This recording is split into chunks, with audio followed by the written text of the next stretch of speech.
Magandang hapon mga ka-reels. Ito na naman tayo magbibigay ng konting tips para sa ating mga magulang.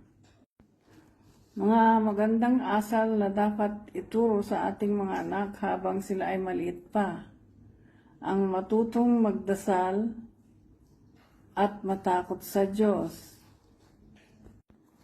Matutong rumespeto sa magulang at gumalang sa mga mas makakatanda sa kanila. Matutong magsabi ng po at opo. Matutong magligpit ng mga kalat, lalo ng mga laruan, at marunong maglaba ng kanilang mga underwear habang maaga pa. At yung mga hinigaan ay marunong magsinok. Matutong maging independent habang maaga pa para kung halimbawa nawala ang kanilang magulang sa murang edad nila, ay matuto na sila sa kalakaran sa buhay. Turuang huwag magsinungaling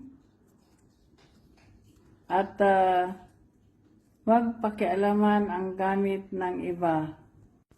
Matutong tumulong sa magulang sa mga simpleng gawaing bahay. Turuan silang magsabi ng please at thank you. At matutong maging pasensyoso. Matutong magsabi ng please at thank you.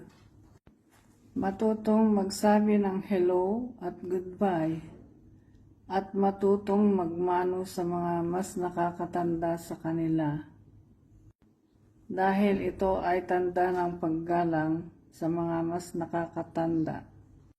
Yan lang guys, sana may natutunan na naman tayo sa ating content na ito. Maraming salamat. God bless us all.